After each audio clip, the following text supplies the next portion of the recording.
kukijo wakal jida haidara ki haidara aduma phawga leibna tamoje lak akiba phawda adudi mioi ba hoina dum phawi adu ai de hanna dum leyak pani na khangda chana bu mayam su lei mayam na su nang lao kasu kai de akoi leiris dina dum haibi rai e som da su aphaba message puge ai hai masida moina na phaba na la din oi phade ai oi na phabiro haige ne khan bagi ma na ima ai kana to ko ibung mayam bi ya ne de na tra kogi tamona sida Imphal la ame kem kanda ai even ai makta da mafam amada cookies naw amaga wari sana gya tare magde piece pa mena phongdo amatung da magje minini suba 2 days da share tawraga sengdore ha tare ai maina mitai gi akhoi journalism da mitai adu ada khaidabne adu hujik thoiba irang jina ha tare maina wari sana ru ba do piece pa me haru du ai ta sengna soigre adu maina ama sengdor pa lei gya tare mai ta amona hangi matam da haring Churachandpur na mafam da yow matam da safe oini khambra adu ga madu da kudung thini na kham tobu di aina si issue raise tawrak padagi aingonda dum pang phorok pulai nangna tawisi karino hau adu su mioi ba haibisi fajana wari sanaraga aduga bahap tahanba ama changi dana haidi akhona tori ba sidi just humanity cause ni awaba tarabo myam mating pang adu hoji pawba da su ingonda dum hangak pa yawi kana da ba thabak adu da dumaina threat su dum lai dum threat dum lai su khoina tori ba phaba thabak ni na yan tahanba ma changi aduga yamna fajana explain to ma changi Imphal gi mayon da lai ba ilekeng gum da gadi chatlaga yingning ba gadi fawbra ka visit to adu di ai chat kani adu chat kani moi su unaga sigi permanent solution jidi kari sida pambibra thamoi singna duga masikam kanda lakani habi thajaba lai kari habini chara helaba mayam adu relief camp da leiba mayam gi khandabida asom da chongba ma khallaga santi bu oro amuka amaga ma changthong changi adu khallaga asom da tawdradi wagani khalli ya nu pa haidare na si je la haidare u bada kari phawi u bada ne mai pe ma pom ko samana de wa uning bani ko aina hojik lejari ba mafam si Imphal West district ki manung chana lariba mafam amada na haidare Manipur thole iranga saka yamna chawba related oibada tana masina nungai bromda nungsi bromda maikai romda purakadori ba thodok amane haiba tare tamo sagi ming aduga isa je kadai dagi no haidi sidaida lakpa se kayam kuire kaya sahi kaya gi matung da no adum tang mayam puna khangmina pigi ming na Anthony Naulak kawi ai Paite-Zomi community dagi ni Churachandpur dagi ni ngasi ai Delhi dagi laksabani ngasi asida lakpagi maramdi hana dagi irang hek hobudagi aina IDP gi issue se pukhalami Supreme Court ta ado hojik se sarkar ma sema abani na aina su ngasi issue se yam thuna press tung nabi damakta leiriba paliba sarkar sida su ai unaraga wakatchage na haina IDP sing gi damakta ai laksabani aduga ai ngasi hek thumbaga aigi nupi gi aigi wife magi mayum sida ihana changakpani ma egi madai lo sida mangonda hana borni ba haigadra aina sum tajaba tamo gi childhood haidare sigi living je shwai da sum torokpa aduga nupi si jo khoi samsan hodi cookie amadi mitai haiba ma khaido ko means conflict laiba gi tap tama laiba ni na misunderstanding khalai bani na dum sina nungsinaba prokna ba mai kaida ai lana chatna ba haidare haijabda mitai ningol haidare mitai nupi ma lauraga laire isa kaya yawbi ama ya nupa udu nupi udu ne ba si je 2000 kaya da luhong bi ba no 2018 gi December isa nupi ma yawre adu matunda irang se lakwa oidu ne ba adu sidaida dum punna lamina bra Churachandpur tamogi laifam haida origin place suda laibra ka mai angang uri ni dagi sida dum leire hoi yo agi schooling na si Kanchipur gi Naktangi Catholic school Kanchipur da schooling tawre itai ma haidare laura matungi irang se lakre matungda tamo da kari khudong sa da ba phawi thamoi da kari phawgi angang uri ngai dagi sida leire aduga source of income sidi loibak sida oirakpa aduna asigi thoiba thodok sina ai gidamakte pura cut off oire aduna nei na isamak sa IDP ni na haiba awaba de dum lei adoiso egi isagi nattabuni na aduna adum awaba khanga lei ba haita aga me ahum da irang je thoe tamona Imphal thadok haidare sidi date kya mukta oiki chorna khangbi ba isi date 6 di ayukta matam ju da tawri se asonda su cookie jo community na tama pham da su mitai je uba ya da ba sonda su cookie jo community je uba ya da ba gi tangka ama lai haidare ala tamogi itai majidi mitai ningone ma bodi sida lai bada adum safe ro tamoji na mu cookie jo community gi miyo ya ma oibani na da chatna bu khona mata da kamaina Imphal thadoki aduga hujik se itai maje ma pham jadum thanambra na ta gana kadai da irang manung da laminara I adi adum punna laminara pa adum tang haibi wa mexing na ai khakta dum thoi airport gi Delhi kona egi wife ina Delhi da koksan man angang di sida laibra ka adum animak moi Delhi da dum lakmina punna laminara adu dagi ngasi se Imphal da ꯊꯨꯡꯅꯔꯦ ꯍꯥꯏꯇꯥꯔꯦ ꯁꯤꯁꯤꯅ ꯏꯔꯥꯡꯗꯣ ꯊꯣꯛꯈ꯭ꯔꯕ ꯃꯇꯨꯡꯗ ꯑꯍꯥꯟꯕ ꯊꯨꯡꯕ ꯑꯣꯏꯕ꯭ꯔꯥ ꯀꯔꯤ ꯃꯥꯅꯦ ꯑꯗꯣ ꯏꯇꯩ ꯃꯣꯏꯗꯤ ꯑꯥꯗ ꯑꯗꯨꯝ ꯂꯩꯍꯧꯔꯤꯀꯣ ꯃꯣꯏꯁꯨ ꯂꯥꯛꯑꯦ ꯄꯨꯟꯅ ꯂꯥꯛꯑꯦꯕꯀꯣ ꯑꯁꯨꯛ ꯀꯨꯏꯕꯁꯦ ꯁꯤ ꯃꯐꯝꯁꯦ ꯂꯩꯇꯥꯗꯅ ꯍꯥꯏꯇꯥꯔꯦ ꯂꯩꯕ ꯉꯝꯗꯅ ꯂꯥꯛꯑꯕꯅꯦ ꯑꯗꯣ ꯉꯁꯤꯁꯦ ꯑꯍꯥꯟꯕ ꯏꯝꯐꯥꯜ ꯌꯧꯔꯛꯄ ꯏꯌꯥꯔꯄꯣꯔꯠ ꯌꯧꯔꯛꯄ ꯍꯥꯏꯇꯥꯔꯦ ꯈꯣꯡ ꯊꯥꯡꯊꯔꯛꯄꯒ ꯑꯗꯨꯒ ꯌꯨꯝꯁꯦ ꯎꯕꯒ ꯇꯥꯃꯣꯅ ꯍꯥꯏꯗꯤ ꯍꯧꯖꯤꯛ ꯑꯩꯅ ꯈꯟꯕ ꯇꯦꯛꯇ ꯀꯥꯏꯗꯅ ꯁꯣꯏꯗꯅ ꯂꯩꯔꯝꯕ꯭ꯔꯥ ꯀꯔꯤ ꯐꯥꯎꯏ ꯀꯔꯤ ꯍꯥꯏꯕꯤꯅꯤ ꯀꯩꯁꯨꯕꯨꯗꯤ ꯇꯧꯗꯦ ꯑꯗꯨꯁꯨ ꯑꯩꯒꯤ ꯋꯥꯈꯜꯗꯁꯨ ꯍꯣꯏ ꯑꯗꯨ ꯀꯨꯏꯔꯕ ꯃꯇꯨꯡꯗ ꯑꯩꯅ ꯑꯗꯨ ꯀꯨꯏꯅ ꯂꯩꯔꯛꯄ ꯃꯐꯝꯅꯤꯅ ꯅꯨꯡꯉꯥꯏꯕꯁꯨ ꯐꯥꯎꯏ ꯑꯗꯨꯒ ꯑꯦꯁ ꯑꯦ ꯍ꯭ꯌꯨꯃꯦꯟ ꯕꯤꯡ ꯃꯤꯑꯣꯏꯕ ꯑꯃ ꯑꯣꯏꯅꯁꯨ ꯊꯨꯕ ꯃꯇꯝꯗ ꯁꯥꯟꯇꯤ ꯍꯟꯖꯤꯜꯂꯛꯀꯅꯤ ꯍꯥꯏꯅ ꯊꯥꯖꯩ ꯃꯃꯥꯡꯗ ꯇꯧꯔꯝꯃꯤꯁꯦ ꯏꯝꯐꯥꯜꯁꯤꯗ ꯀꯨꯀꯤꯖꯣꯒꯤ ꯃꯤꯑꯣꯏ ꯂꯥꯛꯄꯁꯦ ꯁꯦꯐ ꯑꯣꯏꯔꯝꯕꯗꯤ ꯌꯥꯏ ꯑꯣꯏꯔꯝꯗꯕꯁꯨ ꯌꯥꯏ ꯑꯗꯨ ꯃꯌꯥꯝꯒꯤ ꯋꯥꯈꯜꯁꯤꯗ ꯍꯥꯏꯇꯥꯔꯦ ꯁꯥꯏꯀꯣꯂꯣꯖꯤꯀꯦꯜ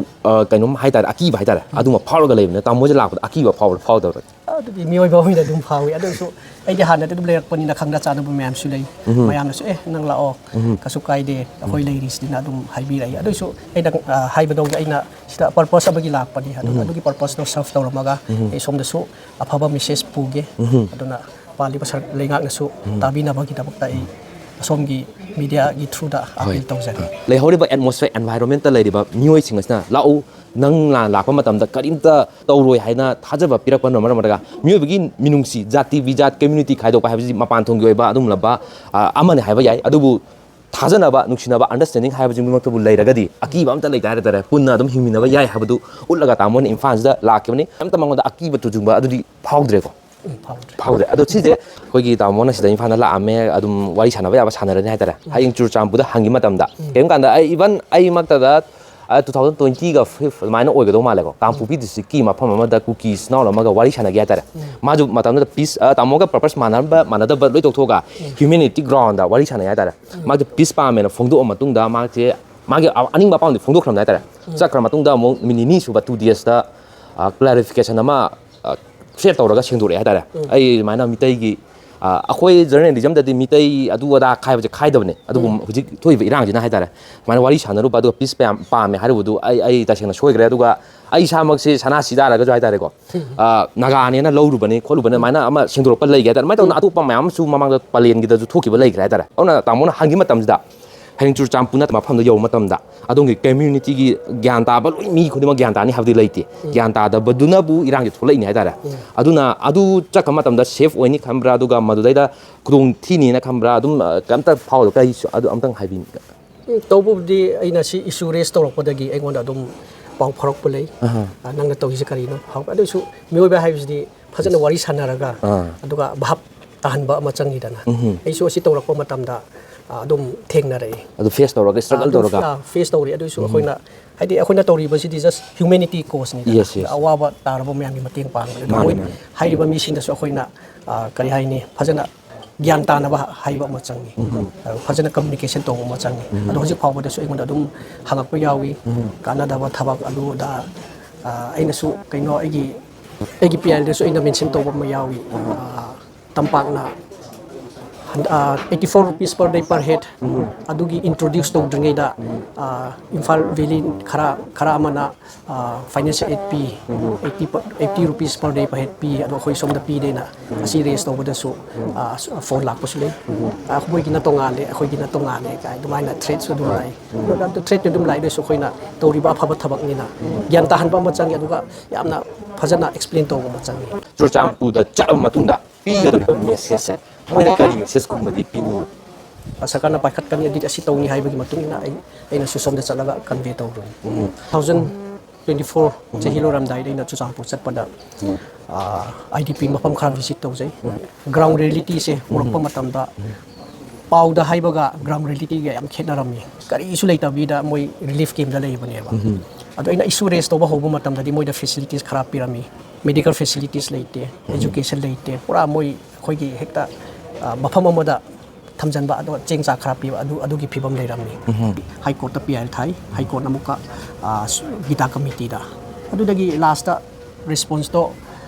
ꯐꯖꯅ ꯂꯥꯛꯇꯕꯅꯤꯅ ꯑꯩꯅ ꯁꯨꯄ꯭ꯔꯤꯝ ꯀꯣꯔꯠ ꯑꯃꯨꯛ ꯊꯥꯕꯅꯤ ꯑꯗꯣ ꯖꯒꯥ ꯈꯔ ꯑꯃꯅ 100 rupees ꯐꯪꯉꯤ ꯖꯒꯥ ꯈꯔ ꯑꯃꯅ 84 rupees ꯐꯪꯉꯤ ꯑꯗꯣ 84 rupees ꯍꯥꯏꯁꯦ ꯑꯁꯣꯝꯗꯁꯨ ꯑꯗꯨꯝ ꯈꯟꯕꯤꯔꯣ ꯀꯃꯥꯏꯅ ꯃꯦꯅꯦꯖ ꯇꯧꯒꯅꯤ ꯍꯧꯖꯤꯛ ꯃꯇꯝꯁꯤꯗ ꯁꯨꯏꯁꯥꯏꯠ ꯀꯦꯁ ꯃꯌꯥꯝ ꯑꯗꯨꯝ ꯇꯥꯏ ꯑꯁꯤꯗꯒꯤ ꯍꯦꯜꯊ ꯐꯦꯁꯤꯂꯤꯇꯤꯁ ꯄꯩꯁꯥ ꯂꯩꯇꯕꯒꯤ ꯅꯥꯔꯒ ꯁꯤꯈꯤꯕꯁꯨ ꯌꯥꯝ ꯌꯥꯎꯏ ꯁꯤ ꯔꯤꯁꯦꯟꯠꯂꯤꯁꯨ ꯃꯃꯥꯡ ꯊꯥꯗꯁꯨ ꯁꯤꯕ 2-3 ꯂꯩ ꯆꯨꯔꯆꯥꯟꯄꯨꯔ ꯁꯥꯏꯠꯇꯁꯨ ꯑꯗꯣ ꯁꯣꯝꯗꯁꯨ ꯑꯗꯨꯝ ꯂꯩ ꯆꯞ ꯃꯥꯟꯅꯩ ꯑꯗꯨꯗꯤ ꯑꯩꯈꯣꯏꯅ ꯁꯣꯝꯗ ꯋꯥ ꯆꯥꯎ ꯆꯥꯎꯅ ꯉꯥꯡꯉꯒ ꯑꯗꯨꯅꯤ ꯁꯤꯅꯤ ꯉꯥꯡꯉꯒ ꯁꯣꯝꯗ ꯑꯩꯈꯣꯏꯒꯤ ꯃꯤꯅ ꯁꯨꯝ ꯋꯥꯔꯒ ꯁꯨꯝ ꯁꯤꯔ ꯂꯩꯔꯗꯤ ꯑꯗꯨꯗꯤ ꯀꯥꯟꯅꯕ ꯑꯣꯏꯗ꯭ꯔꯦ ꯀꯥꯟꯅꯕ ꯑꯣꯏꯗꯦ ꯑꯗꯨꯅ ꯑꯩꯈꯣꯏꯅ ꯁꯤꯟꯁꯤꯌꯔꯂꯤ ꯑꯋꯥꯕ ꯇꯥꯔꯕ ꯃꯣꯏꯒꯤ ꯃꯔꯥꯟ ꯂꯩꯇꯦꯗꯅ ꯃꯥꯅꯦ ꯃꯥꯅꯦ ꯁꯦꯡꯅ ꯑꯗꯨꯝ ꯍꯥꯏꯒꯦ ꯃꯔꯥꯟ ꯂꯩꯇꯕ ꯃꯤꯁꯤꯡꯗꯣ ꯑꯗꯨꯝ ꯑꯋꯥꯕ ꯇꯥꯔꯦ ꯑꯗꯨꯗꯤ ꯑꯩꯈꯣꯏꯅꯁꯨ ꯃꯣꯏꯒꯤꯗꯃꯛꯇ ꯌꯥꯝ ꯁꯤꯔꯤꯌꯁꯂꯤ ꯌꯦꯡꯁꯤꯟꯕ ꯑꯃ ꯆꯪꯉꯤ ꯑꯗꯨꯒ ꯃꯣꯏꯒꯤꯗꯃꯛꯇꯁꯨ ꯏꯁꯨ ꯔꯦꯁ ꯇꯧꯕ ꯑꯃ ꯆꯪꯉꯤ ꯑꯗꯨꯅ ꯑꯩꯈꯣꯏꯅ ꯃꯣꯏꯒꯤ ꯐꯤꯕꯝꯗ ꯂꯩꯔꯒ ꯌꯦꯡꯀꯥꯟꯗꯗꯤ ꯑꯁꯣꯝꯗꯁꯨ 84 rupees ꯄꯤꯔꯛꯑꯗꯤ ꯑꯗꯨꯝ ꯀꯃꯥꯏ ꯃꯦꯅꯦꯖ ꯇꯧꯅꯤ ꯑꯗꯨꯒꯤ ꯄꯣꯠ ꯏꯝꯐꯥꯜꯒꯤ ꯃꯌꯣꯟꯗ ꯂꯩꯔꯤꯕ ꯔꯤꯂꯤꯐ ꯀꯦꯝꯒꯨꯝꯕꯗꯒꯗꯤ ꯆꯠꯂꯒ ꯌꯦꯡꯅꯤꯡꯕꯒꯗꯤ ꯐꯥꯎꯕ꯭ꯔꯥ ꯚꯤꯖꯤꯠ ꯇꯧ ꯑꯗꯨꯗꯤ ꯑꯩ ꯆꯠꯀꯅꯤ ꯑꯗꯨꯗꯤ ꯆꯠꯀꯅꯤ ꯃꯣꯏꯁꯨ ꯎꯅꯒꯅꯤ ꯑꯗꯨꯒ ꯃꯣꯏ ꯃꯤ ꯈꯔꯒꯁꯨ ꯄꯥꯎ ꯐꯥꯎꯅꯩ ꯑꯗꯣ ꯑꯗꯨꯅ ꯍꯧꯖꯤꯛ ꯋꯥꯔꯕꯅꯤ나 ꯍꯧꯖꯤꯛ ꯑꯩꯈꯣꯏꯅ ꯍꯥꯟꯅ ꯑꯩꯅ ꯏꯁꯨ ꯔꯦꯁ ꯇꯧꯕ ꯃꯇꯝꯗ ꯖꯁ ꯔꯤꯂꯤꯐ ꯀꯦꯝꯗ ꯂꯩꯕ IDP ꯈꯛꯇꯅꯦꯕ ꯍꯧꯖꯤꯛ ꯆꯍꯤ 3 ꯁꯨꯔꯛꯑꯕꯅꯤꯅ ꯔꯤꯂꯤꯐ ꯀꯦꯝꯗ ꯂꯩꯇꯕꯁꯤꯡꯁꯨ ꯋꯥꯔꯛꯑꯦꯕ ꯍꯣꯏ ꯍꯣꯏ ꯂꯣꯏꯅ ꯁꯣꯛꯆꯜꯂꯛꯄ ꯑꯗꯨꯅ ꯔꯤꯂꯤꯐ ꯀꯦꯝꯗ ꯂꯩꯇꯕꯁꯤꯡꯒꯤꯗꯃꯛꯇꯁꯨ ꯈꯔ ꯕꯦꯁꯤꯛ ꯀꯔꯤ ꯗꯔꯀꯥꯔ ꯑꯣꯏꯕ ꯄꯤꯍꯟꯅꯤꯡꯕ ꯆꯨꯔꯆꯥꯟꯄꯨꯔꯗ ꯃꯃꯥꯡꯒꯤꯗ ꯌꯦꯡꯉꯨꯔꯦ ꯃꯇꯝꯗꯨꯗꯗꯤ ꯁꯣꯝꯗꯗꯤ ꯆꯪꯕ ꯌꯥꯗꯦ ꯑꯗꯣ ꯍꯧꯖꯤꯛꯇꯤ ꯌꯥꯔꯕꯅꯤꯅ ꯑꯇꯣꯞꯄ ꯏꯝꯐꯥꯜ ꯃꯌꯣꯟꯗ ꯂꯩꯔꯤꯕ ꯔꯤꯂꯤꯐ ꯀꯦꯝꯞꯁꯤꯡꯗꯨꯁꯨ ꯆꯪꯉꯒ ꯃꯈꯣꯏꯒꯤ ꯑꯋꯥꯕꯁꯤꯡ ꯑꯗꯨ ꯌꯦꯡꯉꯒ ꯑꯃꯠꯇ ꯑꯣꯏꯅ ꯍꯥꯏꯇꯥꯔꯦ ꯍꯥꯟꯅꯒꯤ ꯌꯦꯡꯊꯤꯅꯕ ꯅꯨꯡꯉꯥꯏꯅꯗꯕ ꯄꯨꯝꯅꯃꯛꯇꯣ ꯊꯥꯗꯣꯛꯑꯒ ꯄꯨꯟꯁꯤꯜꯂꯁꯤ ꯑꯋꯥꯕ victim ꯑꯣꯏꯅ ꯂꯩꯔꯤꯕ ꯏꯔꯥꯡꯁꯤꯅ ꯃꯔꯝ ꯑꯣꯏꯔꯒ victim ꯑꯣꯏꯅ ꯂꯩꯔꯤꯕ ꯃꯈꯣꯏꯗꯗꯤ ꯑꯩꯈꯣꯏꯒꯤ ꯈꯦꯟꯅꯕꯗꯨꯁꯨ ꯊꯝꯗꯅ ꯄꯨꯟꯅ ꯃꯇꯦꯡ ꯄꯥꯡꯃꯤꯟꯅꯁꯦ ꯍꯥꯏꯕꯒꯤ ꯋꯥꯈꯜꯂꯣꯟ ꯑꯗꯨꯗꯁꯨ ꯃꯄꯨꯡ ꯑꯣꯏꯅ ꯄꯥꯟꯗꯝꯗꯣ ꯊꯝꯃꯒ ꯑꯗꯨꯒ ꯅꯨꯡꯁꯤꯕ ꯄꯥꯎꯖꯦꯜꯁꯦ ꯄꯨꯔꯒ ꯏꯝꯐꯥꯜꯗ ꯂꯥꯛꯄꯅꯤ ꯑꯗꯨꯒ ꯁꯤꯗꯩꯁꯨ ꯄꯨꯔꯒ ꯍꯟꯈ꯭ꯔꯒ ꯑꯁꯣꯝꯗꯁꯨ ꯁꯟꯗꯣꯛꯀꯅꯤ ꯍꯥꯏꯕ ꯋꯥꯐꯝꯗꯨꯅꯦ ꯁꯤꯗꯩꯗ ꯏꯅꯦꯝꯄꯣꯛꯀꯤꯗ ꯍꯥꯏꯇꯥꯔꯦꯅꯦ ꯎꯅꯕ ꯌꯥꯗꯅ ꯂꯩꯔꯛꯄ ꯃꯌꯥꯝ ꯂꯩꯔꯦ ꯍꯥꯏꯇꯥꯔꯦ ꯐꯣꯟꯗꯕꯨꯗꯤ ꯋꯥꯔꯤ ꯁꯥꯟꯅꯔꯝꯒꯅꯤ ꯇꯧꯕꯇꯕꯨ ꯃꯇꯝꯗꯨꯗꯤ ꯐꯣꯟꯗ ꯋꯥꯔꯤ ꯁꯥꯟꯅꯩ ꯍꯥꯏꯕꯁꯤꯐꯥꯎꯗ ꯍꯥꯏꯕꯗ ꯁꯦꯐ ꯑꯣꯏꯗꯦ ꯍꯥꯏꯇꯥꯔꯦ ꯑꯗꯨꯅ ꯑꯗꯨꯝ ꯃꯌꯥꯝ ꯊꯦꯡꯅꯈꯤ ꯃꯌꯥꯝꯗꯣ ꯈꯜꯂꯒ ꯀꯔꯤ ꯍꯥꯏꯕꯤꯅꯤꯡꯉꯤ ꯀꯔꯤ ꯃꯦꯁꯦꯖ ꯄꯤꯕꯤꯅꯤꯡꯉꯤ ꯃꯌꯥꯝ ꯄꯨꯝꯅꯃꯛꯇ ꯂꯩꯔꯤꯕ ꯄꯥꯜꯂꯤꯕ ꯑꯣꯊꯣꯔꯤꯇꯤ ꯃꯌꯥꯝꯅ ꯀꯔꯤ ꯔꯦꯁꯄꯣꯟꯁ ꯄꯤꯔꯛꯀꯦ ꯑꯗꯨꯒꯤ ꯃꯇꯨꯡ ꯏꯟꯅ ꯑꯩ ꯁꯣꯝꯗꯁꯨ ꯄꯥꯎ ꯇꯝꯒꯦ ꯑꯗꯨꯒ ꯄꯥꯎ ꯇꯝꯒꯦꯅ ꯈꯜꯂꯤ ꯑꯗꯣ ꯍꯧꯖꯤꯛ ꯂꯩꯔꯤꯕ ꯑꯩꯅ ꯄꯥꯎ ꯇꯝꯒꯦ ꯍꯥꯏꯔꯁꯨ ꯁꯣꯝꯗ ꯒꯣꯔꯃꯦꯟꯅ ꯀꯌꯥꯝ ꯁꯤꯔꯤꯌꯁꯂꯤ ꯂꯧꯒꯦ ꯑꯗꯨꯒ ꯃꯣꯏꯒꯤ ꯀꯔꯤ ꯑꯍꯦꯟꯕ ꯀꯔꯤ ꯄꯤꯗꯣꯏꯅꯣ ꯑꯗꯨꯒ ꯃꯣꯏꯒꯤ ꯃꯈꯥ ꯇꯥꯅ ꯃꯣꯏꯒꯤ ꯀꯔꯤ ꯄꯥꯏꯈꯠꯇꯣꯏꯅꯣ IDPꯁꯤꯡꯒꯤꯗꯃꯛꯇ ꯑꯗꯨꯒꯤ ꯃꯇꯨꯡ ꯏꯟꯅ ꯑꯩ ꯄꯥꯎ ꯄꯤꯒꯦꯅ ꯈꯜꯂꯤ ꯑꯗꯨꯕꯨ ꯍꯧꯖꯤꯛ ꯃꯤꯑꯣꯏꯕ ꯑꯣꯏꯅ ꯁꯦꯡꯅ ꯍꯥꯏꯔꯒꯗꯤ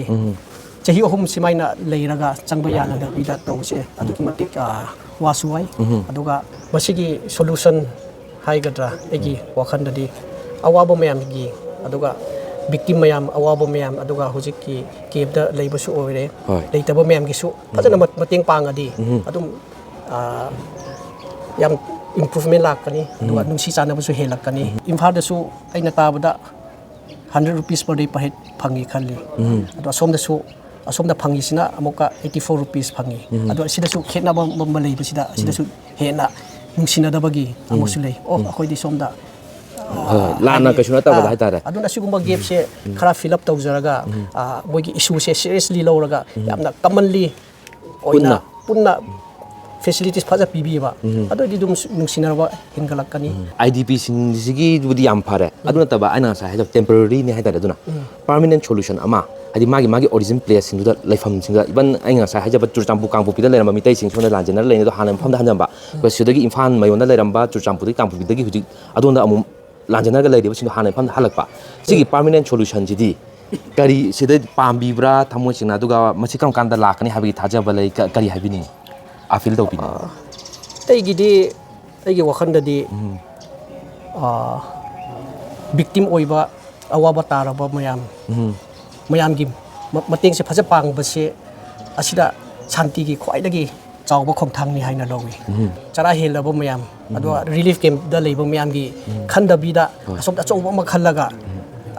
ꯁꯥꯟꯇꯤꯕꯨ ꯑꯣꯏꯔꯣ ꯑꯃꯒ ꯑꯃ ꯆꯪꯊꯣꯛ ꯆꯪꯁꯤꯟ ꯑꯗꯨ ꯈꯜꯂꯒ ꯑꯁꯣꯝꯗ ꯇꯧꯗ꯭ꯔꯗꯤ ꯋꯥꯒꯅꯤ ꯈꯜꯂꯤ ꯑꯗꯨꯅ ꯑꯋꯥꯕ ꯃꯌꯥꯝꯒꯤ ꯃꯇꯦꯡ ꯄꯥꯡꯉꯛꯑꯗꯤ ꯃꯣꯏꯒꯤ ꯐꯦꯁꯤꯂꯤꯇꯤ ꯐꯖ ꯄꯤꯔꯛꯑꯀꯥꯟꯗꯗꯤ ꯑꯗꯨꯃꯥꯏꯅ ꯁ꯭ꯇꯦꯞ ꯕꯥꯏ ꯁ꯭ꯇꯦꯞ ꯆꯠꯂꯀꯥꯟꯗꯗꯤ ꯑꯗꯨꯝ ꯐꯔꯛꯄ ꯃꯥꯜꯂꯤ ꯇꯣꯉꯥꯟ ꯔꯤꯂꯤꯐ ꯀꯦꯝꯞꯇ ꯂꯩꯔꯤꯕ IDPꯁꯤꯡꯒꯁꯨ ꯁꯨꯡꯁꯣꯏ ꯁꯣꯏꯗꯅ ꯎꯅꯔꯒ ꯃꯣꯏꯒꯤ ꯑꯋꯥꯠ ꯑꯄꯥꯗꯣ ꯍꯪꯕ ꯂꯥꯛꯑꯦ ꯍꯪꯒꯅꯤ ꯍꯥꯏꯕꯗꯨꯅꯦ ꯑꯗꯨꯅ ꯁꯨꯡꯁꯣꯏ ꯁꯣꯏꯗꯅ ꯅꯨꯡꯁꯤꯕꯗꯨ ꯄꯨꯔꯛꯀꯅꯤ ꯍꯥꯏꯕꯒꯤ ꯊꯥꯖꯕꯁꯨ ꯂꯩ ꯑꯩꯈꯣꯏ ꯃꯁꯦꯟ ꯃꯔꯛꯇ ꯊꯥꯖꯅꯗꯕ ꯑꯁꯤ ꯑꯊꯨꯕꯗ ꯂꯣꯏꯕꯁꯨ ꯑꯣꯏꯗꯣꯏꯅꯤ ꯑꯗꯨꯒ ꯃꯔꯛ ꯊꯠꯅ ꯇꯥꯃꯣꯅ ꯂꯧꯔꯤꯕ ꯏꯇꯩꯃꯁꯤꯒꯤ ꯍꯥꯏꯇꯥꯔꯦ ꯏꯅꯦꯝꯄꯣꯛ ꯑꯃꯅꯦ ꯑꯁꯣꯝꯗ ꯂꯩꯔꯦ ꯏꯃꯥꯗ ꯑꯃꯨꯛ ꯌꯥꯝ ꯇꯦꯟꯇꯛꯅ ꯍꯥꯏꯇꯥꯔꯦ ꯀꯔꯤ ꯐꯥꯎꯒꯦ ꯑꯗꯨꯝꯇꯪ ꯃꯥꯒꯤ ꯃꯤꯡꯁꯦ ꯁꯤꯅ ꯀꯔꯤ ꯀꯧꯕꯒꯦ ꯔꯨꯍꯤꯅꯤ ꯑꯗꯨꯒ ꯏꯆꯥꯅꯨꯄꯤꯁꯤꯅ ꯖꯌꯥ ꯏꯆꯥꯅꯨꯄꯤ ꯀꯌꯥ ꯌꯥꯎꯒꯦ ꯏꯆꯥꯅꯨꯄꯤꯁꯤ 4ꯅꯦ ꯏꯌꯥ ꯅꯨꯄꯥ ꯍꯥꯏꯇꯥꯔꯦꯅꯦ ꯁꯤꯁꯦ ꯉꯁꯤꯁꯦ ꯂꯥꯛꯑꯦ ꯍꯥꯏꯇꯥꯔꯦ ꯎꯕꯗ ꯀꯔꯤ ꯐꯥꯎꯏ ꯎꯕꯗꯅꯦ ไม่เปลี่ยนมาปุ๊บก็สมานเลยว่าอุ่นไปนี่ก็มาดูมาปุ๊บช่วยทำเพก็ไอ้เนี่ยถ้าเกิดเป็นเก๋จะมีสังวิทุกยามเพมีเงินตัวยามกันตัวป่ามีรวยนับเต็มนับเสียมปั๊มใจบ้าอาจจะมาตัวมันไม่ยามจะมีแต่ไอ้ไหนมาสิดาโอ้ยนั่นแหละภาพมันกันละจริงโอ้ยภาพที่ไอ้โอ้ยภาพที่เราให้เย็นขั้นแบบนี้มาเนี่ยอีมาไอ้กันตัวเราคนละอีพวกมาหาวิญญาณเจนะจ๊ะลงอีด่างช่างกัน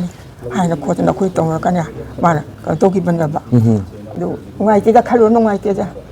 ตามโมจิบุตรละให้ตาได้มากินะยานุปามานุปายามไอ้ให้ตาได้นะก็อิสานุปีต่อดูที่มันรักตะกันละอัมบาราละที่มาจีเนี่ยอามุตุกันจะเจ็บบ้าแต่อามุจะลุยทำมุจะแล้วก็จะมาไอ้มาเลยบ้าเห็นจะไหลคนทั้งทั้งมาหนะมุอ่างอยู่สุกว่ามาซาจะอุ่นยังบันนี่นะมาซาจะอุ่นยังงี้นะทั้งทั้งเตียงมุทงวินาทีเนี่ยพอรับจีนะโอ้งั้นฮัตอุ่นนะด้วยนะอิสานุปีจูอุบะฮามันนี่เลยอิสานุปีโลอิชูจูโอ้จะฮี2023กับ3เอาตัวอุรักตะบัดนะเสียงมาตาเสียงนะมังดาเลียบเลยเราจริงๆสินะฮามโอ้ยด้วยเนี่ยมันบุตรไฮบ้าไอ้มาขวัญเวลากันนี่มาดิบัวนี่เวลากันนี่ไฮเบก็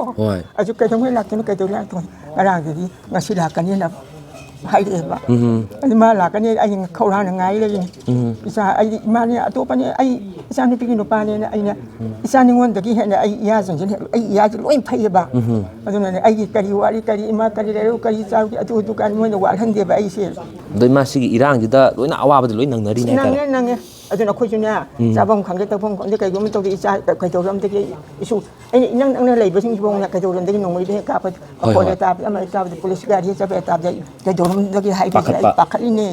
ที่ปักขัดจำเจ้าเว้ยบ้าอะตัวซิสเตมหุ่นเสียขจิก็หานาเดียวดิขนาดมาขจิพาร์เอให้ตาขจิพาร์ปัจจุบันพาร์ปัจจุบันสิ่งนี้ก็อาจจะเลยบ้าสิ่งอ่ะมาติดจับก็อามันคนก็อวยไปสิ่งน่ะมาติดจับอามันมวยรักกันเลยบ้าสิ่งนี้ก็อามันก็ขณะนี้มาวันนี้พูดชนะเลยบ้าจะจัดที่พนักงานตีลีนะจ๊ะคนที่สหิมาพูดเหรอบัจเจียคนอ่างเอาเงินจะแก้นุ่งไงนี่แก้ทำนุ่งชิ้นอะไรนั่นมาตัวฮันตะกี้มาตั้งสหิอันนี้เอาหุ่นจะตัวที่ที่ชีวะเด็กก็มีวันเด็กนุ่งชีวะที่เอาจะกะลีจุกเดี๋ยวยุโรปนะอ่างมังบ้าฮันนี่มาเนี่ยขันเลยบุกว่ามาทำมันจะเด็กคนมาทำจะที่ผมมีนะที่ผมมียุ่มล้วนบ้ามันจะไอ้ที่วันบุญยังเนี่ยไอ้ยุ่มเลยมันจะขันเนี่ยนั่งไกลเลยไอ้ไกลจะฮันเนี่ยจะนุ่งชิ้นอะไรนั่นเนี่ยผมมีแบบนั้นแต่เป็นก็ให้ผมว่าอาจจะหมายถึงเขาจะตัววิชนะจุกบุคคลเดี๋ยวบุตาให้จะบัตรได้ละอาจจะเนี่ยตัววิชมาเชื่อมสักขีดด้วยเนี่ยแต่ในมวยจ้ะก็ช่วยแต่งามแต่มาการีคุณให้ดีกันมีแต่เดี๋ยวจูคุกกี้จริงเดี๋ยวจะให้แต่ละการีให้นิ่งมวยแต่ดูมวยเชื่อกันก็จมชิ้นอะไรก็ว่าขันจีอามาก็ชื่อวารีว่าใจชาแล้วก็คุยจีจมชิ้นเลยจีอิมามตะกี้มาจานี่อาจจะน่ะตัวปนัดที่หายจะขัดเลยกันเนี่ยเลยบางสิ่งจับขัดนะบ้าดูกี่อวานาเลยแต่ในอิสาจริงๆก็มาติดจับว่ามันมวยแล้วบุคคลแล้วกันคุยถูกชนลงไงเนี่ยเลยจีให้ไปเสียไอ้เนี่ยความสุขนี่ก็อีบุ้งอ่ะnama yang pernah mensuta biram lading Manipur thore irang asina maram oraga kana da wahali basina kadai phabo sholi aduga unaba phangdana hingba taraga su unaba phangdana amaga manga changna ba yadana leirakpa aduga khara amana mu masina khama ngamdabudigi chakhiba irang aduda thawai thakiba kayama yawrabani hariba thawai tharba awaba nangni ba chumna tagi furup amagi kanlup amagi mioi amaka aduga mioi ching adu khak na te hatare furup ani nakan ani makta loina la ibane duna chahi se ahum phajal kadrubni hatak mi gi ahum da chungju shoidana pharagan hatare aduna masidaida loishana bu khana matam da lenga ki mapi mapa habsti makoina mapi pa oibani na yamna mathok ta ba tawdabu makoida khak thangjam bagi mahda leiriba ku